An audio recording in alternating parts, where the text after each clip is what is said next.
'cause I'm saved by love. It's alright, 'cause I'm saved by love. It's alright, 'cause I'm saved by the bell. I met Jantzen in 4th grade, actually. He came in a little late. The teacher, Miss Hall, brought him in there and said, "Class, I've got a new student. His name is Jantzen Gianfrancesco." And I said, "I've never heard anything like that before, you know, in 4th grade." And then she said, "He is from Rome." And I thought, Rome? This guy's straight from Italy. She didn't exactly say he was from Rome, Georgia at the time. Of course, that was where he's from. But I went home and told Mom and my family, "We've got this new kid in class. His name is Jantzen San Francisco, and he is from Rome, Italy. I've got to become friends with him." Yes, I can tell that we are gonna be friends.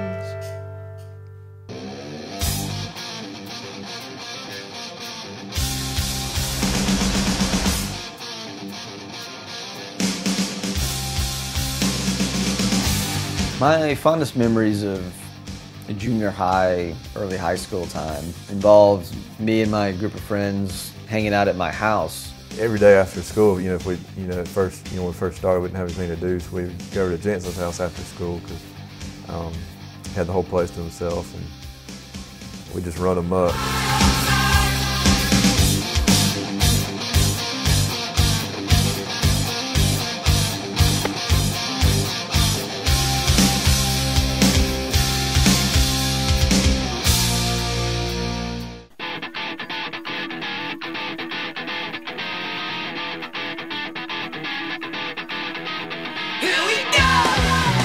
When we were in 8th grade, my friends and I started playing around with my mom's video camera, and that just kind of opened up a whole new world for us.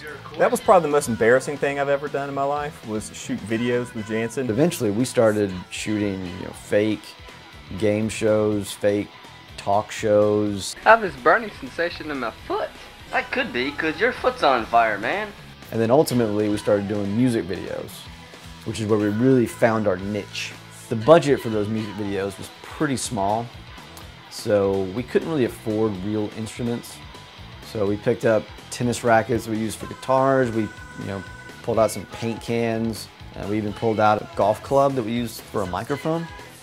Some were bad, some weren't as bad, and some were somewhat watchable. I didn't really date much in high school, but I did have one memorable date. And it was our sophomore year, and I was the first person out of our group of friends to turn 16. So I got my driver's license first, so I became very popular. So it was time for our high school's Christmas dance, and I had no intention of going, but Nick had a girlfriend at the time, so he was gonna go with her. I was going to take my girlfriend out to dinner, except for my birthday wasn't for like another 3 days. So I had to get Jantzen to basically be my chauffeur, and the only way I could get him to do that was if I promised him, "Hey, I'll take you to dinner with us, and the three of us have dinner, and I'll even pay for your dinner." So, how could I say no to that? He picks us both up. We go to some restaurant in town, and so we sit down and order whatever, and the first thing Jantzen does is he looks at the menu, and I don't remember if he said it, but it was pretty obvious he was thinking, "I'm going to get the most expensive thing on the menu." I'll never forget the look on his face when the waiter asked me what I wanted, and I told him the surf and turf. And he looked like he wanted to say something so badly, but he knew he couldn't because he didn't want to seem cheap in front of his dates. His bill was like $40, and we're working on $8 and $9 entrees. I'm in 10th grade. I hired you just to drive me around, and I didn't really think you would order steak and lobster. You did. You ordered steak and lobster, and you didn't think twice about it. So that was fun. He's a well-respected man about town, doing the best thing so conservative.